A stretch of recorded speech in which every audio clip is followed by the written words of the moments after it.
أمر الله به أن يوصل ويخشون ربهم ويخافون سوء الحساب۔ السلام علیکم ورحمۃ اللہ وبرکاتہ۔ ناظرین کرام، ایک بار پھر میں آپ کی خدمت میں حقوق العباد موضوع لے کر کے حاضر ہوں۔ اس سے قبل کی مجلس میں نے غیر مسلموں کے حقوق کے تعلق سے کچھ باتیں ذکر کی تھیں۔ میں نے بتلایا تھا کہ غیر مسلموں کی 4 قسمیں ہیں۔ پہلی قسم ہے حربی، دوسری قسم ہے مستامن، تیسری قسم ہے معاہد اور چوتھی قسم ہے ذمی۔ اگر حربی ہمارے خلاف برسر پیکار نہیں ہے، ہم سے لڑائی نہیں کرتا ہے، تو ایسی صورت میں پھر اس کے ساتھ وہی معاملات انجام دیے جائیں گے جو ایک مسلمان کے ساتھ انجام دیے جاتے ہیں، یعنی اس کے ساتھ حسن سلوک کیا جائے گا، اس کی بیماری کے اندر، اسی طریقے سے اور دیگر امور کے اندر اس کی مدد کی جائے گی اور اس کا خیال کیا جائے گا، کیونکہ یہ انسانی تقاضا ہے اور انسانی تقاضے کی وجہ سے ہماری ذمہ داری بنتی ہے کہ ہر ایک امور میں ہم ان کی مدد کریں۔ اسی طرح نمبر 2 ہے مستعمن۔ مستعمن کہتے ہیں اس کافر کو جو مدد طلب کر کے اور امان طلب کر کے ہمارے ملک اور ہماری بستی کے اندر زندگی گزارنے کی کوشش کرے۔ اگر کوئی کافر ہم سے امان طلب کرتا ہے اور پناہ مانگتا ہے تو ایسی صورت میں پھر شریعت اسلامیہ یہ کہتی ہے کہ اس کو امان دیا جائے گا اور اپنے یہاں اس کو پناہ دی جائے گی۔ اللہ رب العزت بیان فرماتا ہے کہ وَإِنْ أَحَدٌ مِّنَ الْمُشْرِكِينَ اسْتَجَارَكَ فَأَجِرْهُ حَتَّى يَسْمَعَ كَلَامَ اللَّهِ، کہ اگر مشرکوں میں سے کوئی تم سے پناہ طلب کرتا ہے تو ایسی صورت میں پھر تم اس کو پناہ دے دو یہاں تک کہ وہ اللہ کی بات کو سن لے۔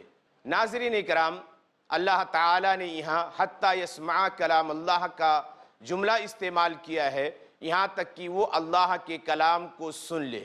مقصد یہ ہے کہ جب آپ اپنے یہاں اس کو پناہ دیں گے، آپ نماز پڑھیں گے، قرآن مجید کی تلاوت کریں گے اور دیگر دینی احکامات کو انجام دیں گے، تو ہو سکتا ہے کہ وہ انہیں دیکھ کر کے اس کے دل کے اندر ایک محبت پیدا ہو اور وہ بھی دائرہ اسلام کے اندر داخل ہونے کی کوشش کرے۔ تو اگر مستعمن ہے، ہم سے امن طلب کر رہا ہے، تو ایسی صورت میں پھر ہماری ذمہ داری بنتی ہے کہ ہم ان کو امان دیں۔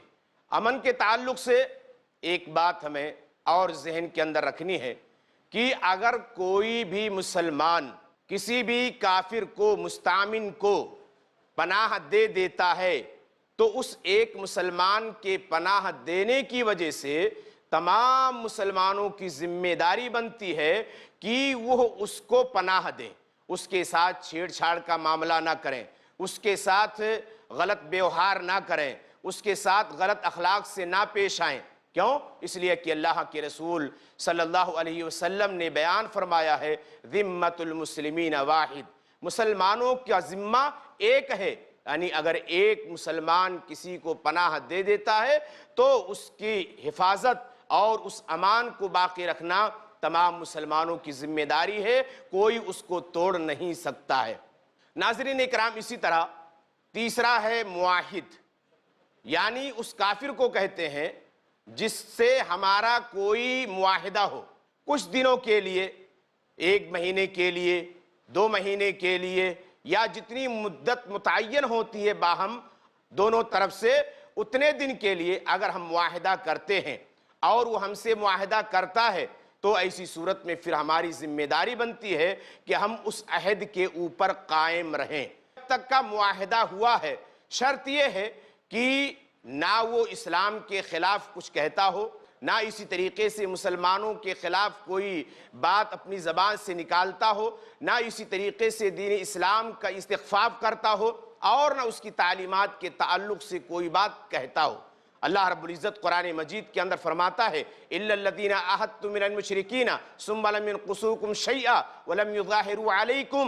اللہ تعالیٰ کہتا ہے کہ ان لوگوں کو چھوڑ کر کے جن مشرکوں نے تم سے عہد و پیمان کیا ہے اور پھر وہ کچھ کمی نہیں کرتے ہیں، تمہارے خلاف کسی کی مدد نہیں کرتے ہیں، تو جہاں تک مدت متعین ہوئی ہے، جہاں تک عہد و پیمان ہوا ہے، اس کو آپ تمہارے اوپر پورا کرنا لازم اور ضروری ہے۔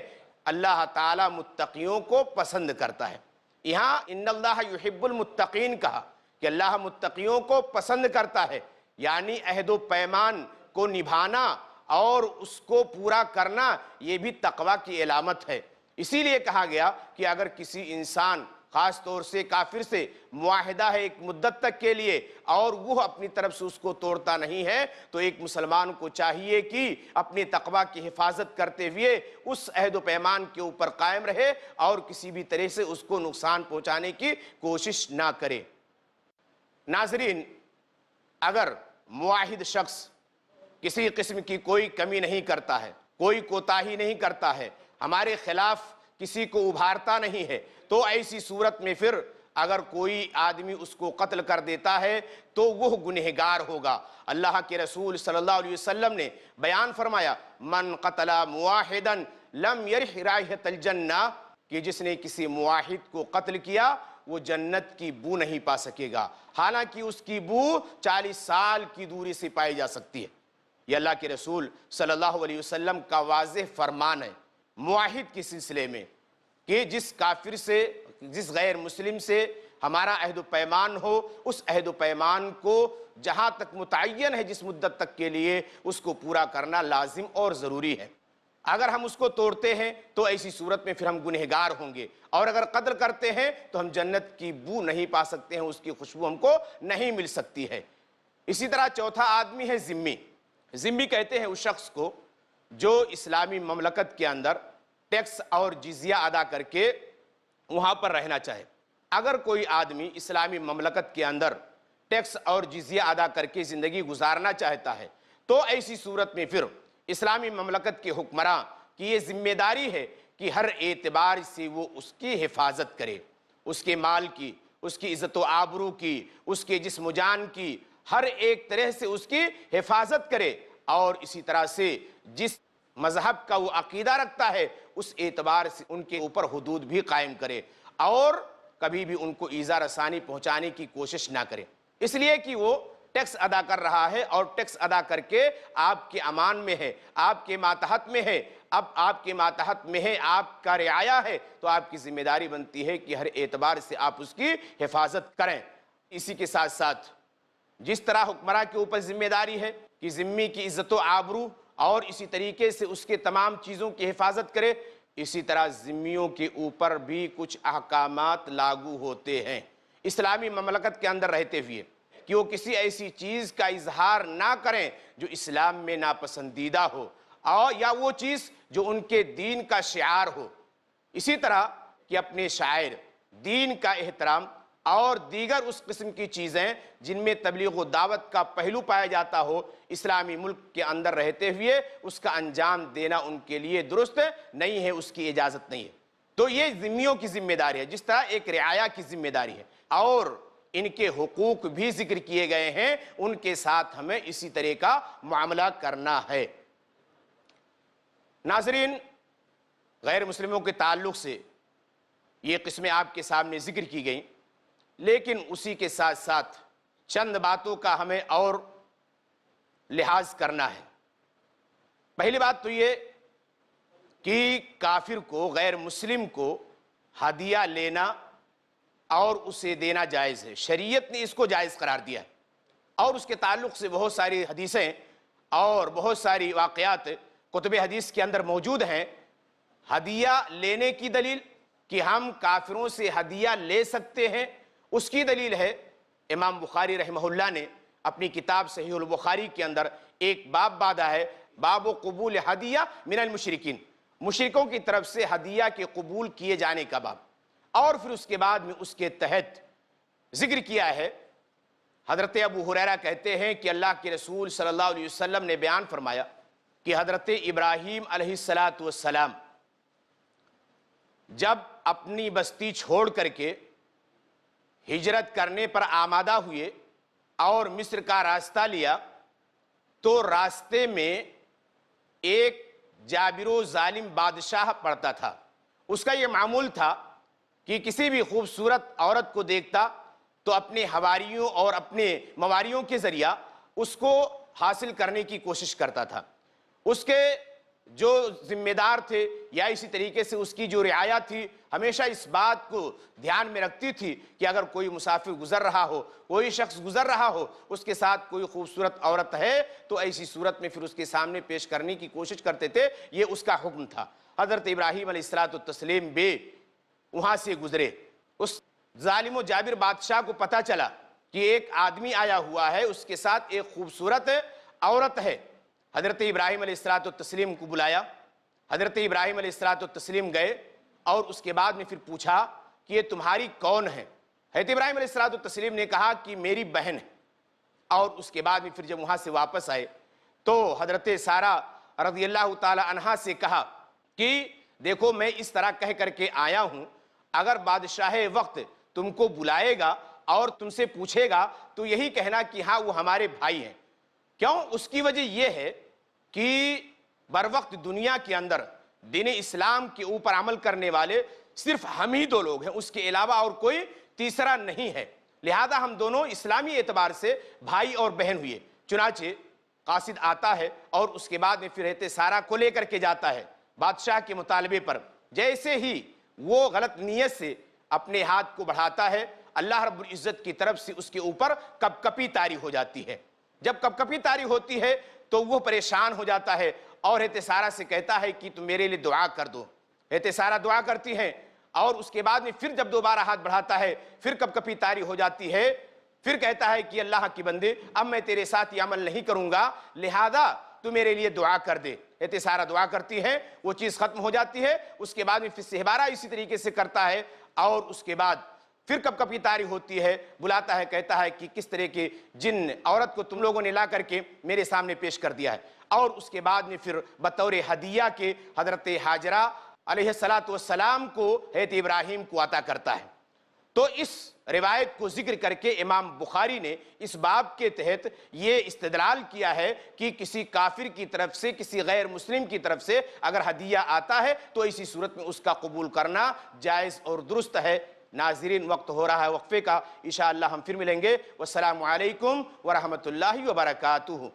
اسلامی و ایمانی اضاء.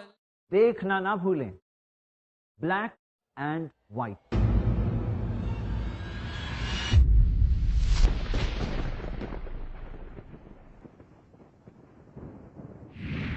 صرف آئی پلس ٹی وی پر بہتر زندگی کے لیے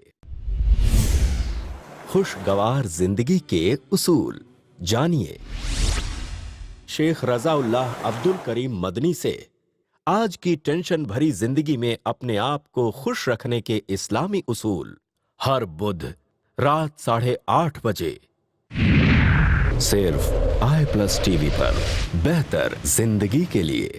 پوچھو تو صحیح، شیخ رضا اللہ عبد الکریم مدنی سے زندگی کی تاریکیوں سے نکل کے اجالے کی طرف لانے والی واحد روشنی، ہر جمعہ رات 8 بجے صرف آئی پلس ٹی وی پر بہتر زندگی کے لیے.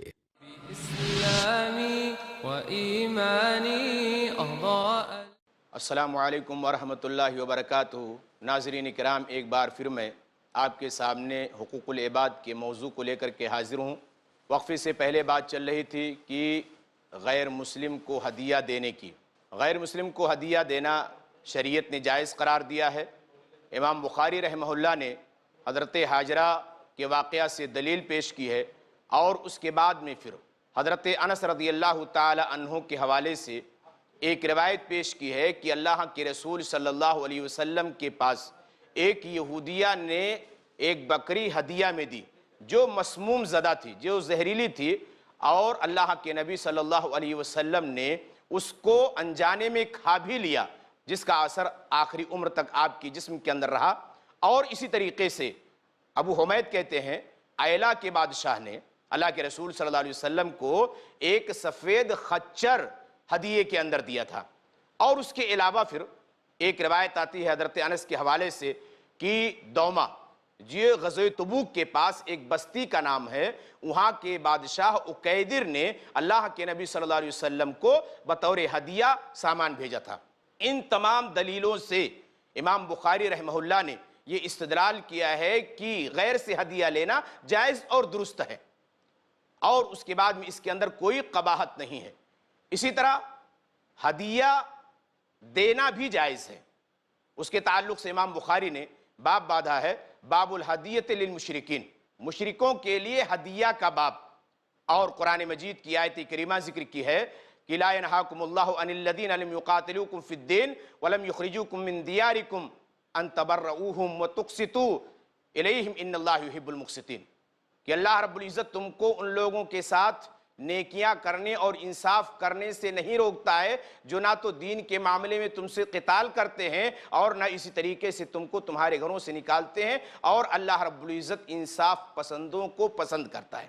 ان تبرؤوہم سے امام بخاری نے استدلال کیا ہے کہ ان کے ساتھ نیکی کر سکتے ہیں، اور ہدیہ کا دینا اور لینا بھی یہ ایک قسم کی نیکی ہے، لہذا ایسا کرنا جائز اور درست ہے، کوئی حرج اور قباحت کی بات نہیں ہے۔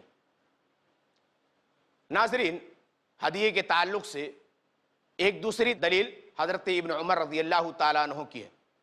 وہ کہتے ہیں کہ میں نے دیکھا کہ ایک آدمی چند حلے جوڑے بیچ رہا ہے، میں نے اللہ کے نبی صلی اللہ علیہ وسلم سے کہا کہ اللہ کے رسول آپ اسے خرید لیجئے تاکہ جمعہ کے دن یا اسی طریقے سے مہمانوں کی آمد پر یا وفد کے آنے پر اس کو پہن لیا کریں۔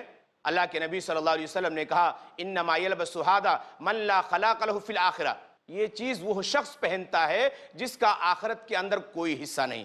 اور اس کے بعد میں پھر اللہ کے رسول صلی اللہ علیہ وسلم کے پاس کچھ جوڑے آئے تو آپ نے ان میں سے ایک حضرت عمر کے پاس بھیجا۔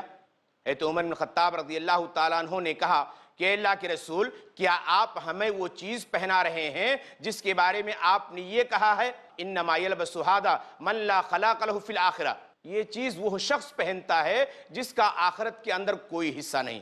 تو اللہ کے رسول صلی اللہ علیہ وسلم نے کہا کہ میں تم کو اسے پہننے کے لیے نہیں دیا تھا، بلکہ اس لیے دیا تھا کہ کسی کو پہنا دو یا اسی طریقے سے اس کو بیچ کر کے اس سے فائدہ اٹھا لو۔ آخر میں چل کر کے اس روایت کے اندر یہ بات ہے کہ حضرت عمر بن خطاب رضی اللہ تعالیٰ عنہ نے اپنے ایک بھائی جو مکہ کے اندر تھے اور اسلام نہیں لائے تھے، وہ جوڑا ان کے پاس بطور ہدیہ کے بھیج دیا۔ اس روایت کو ذکر کر کے امام بخاری رحمہ اللہ نے یہ استدلال کیا ہے اور یہ ثابت کرنے کی کوشش کی ہے کہ مشرک کو ہدیہ دے بھی سکتے ہیں، غیر مسلم کو ہدیہ دے بھی سکتے ہیں۔ اسی طرح حضرت اسماء بنت ابی بکر کہتی ہیں کہ میری ماں میرے پاس آئیں، اس وقت وہ مشرکہ تھیں، میں نے اللہ کے نبی صلی اللہ علیہ وسلم سے کہا کہ اللہ کے رسول میری والدہ میرے پاس آئی ہیں، آپ اس کے بارے میں ہمیں کیا حکم دیتے ہیں؟ اللہ کے نبی صلی اللہ علیہ وسلم نے ان سے کہا کہ ان کے ساتھ صلہ رحمی کرو اور اسی طریقے سے ان کے کھانے پینے اور تمام چیزوں کا انتظام تم کر سکتی ہو، کوئی حرج کی بات نہیں ہے۔ تو ان کے ساتھ صلہ رحمی کرنے کا حکم دیا اللہ کے رسول صلی اللہ علیہ وسلم نے۔ اس سے بھی استدلال کیا امام بخاری نے کہ غیر مسلم کو ہدیہ دینا جائز اور درست ہے، حتیٰ کہ اگر وہ ہدیہ اہل کتاب کی طرف سے ہو تو اس کے کھانے کو بھی جائز قرار دیا گیا ہے۔ اور دلیل پیش کی گئی ہے وَطَعَامُ الَّذِينَ أُوتُوا الْكِتَابَ حِلٌّ لَكُمْ، اور اہل کتاب کا کھانا یہ تمہارے لیے حلال ہے۔ اسی طریقے سے ایک روایت ذکر کی جاتی ہے کہ اللہ کے نبی صلی اللہ علیہ وسلم کو ہدیہ دیا گیا تو آپ نے اسے تناول فرمایا۔ ناظرین، غیر مسلموں کے تعلق سے اس بات کو بھی ہمیں ذہن میں رکھنی ہے کہ ان سے ہدیہ لینا اور ان کو ہدیہ دینا جائز اور درست ہے۔ ناظرین کرام، اسی طرح اگر ہمارے یہ قومی بھائی وقتی طور پہ ہم سے صلح کرنا چاہتے ہیں کسی معاملے میں، تو ایسی صورت میں پھر ان سے صلح کرنا بھی صحیح ہے۔ اللہ رب العزت نے قرآن مجید کے اندر فرمایا وَإِن جَنَحُوا لِلسَّلْمِ فَاجْنَحْ لَهَا، اگر وہ صلح کے لیے جھکتے ہیں تو تم بھی جھک جاؤ اس کے لیے، وَتَوَكَّلْ عَلَى اللَّهِ، اور اللہ کے اوپر بھروسہ کرو، إِنَّهُ هُوَ السَّمِيعُ الْعَلِيمُ، وہ سننے والا جاننے والا ہے۔ وَإِن يُرِيدُوا أَن يَخْدَعُوكَ فَإِنَّ حَسْبَكَ اللَّهُ، اور اس صلح کے ذریعے اگر وہ تم کو دھوکہ دینا چاہتے ہیں تو اللہ تمہارے لیے کافی ہے۔ اللہ رب العزت اس آیت کریمہ کے اندر یہ بتلانا چاہتا ہے کہ اگر کوئی غیر مسلم آپ سے صلح کے اوپر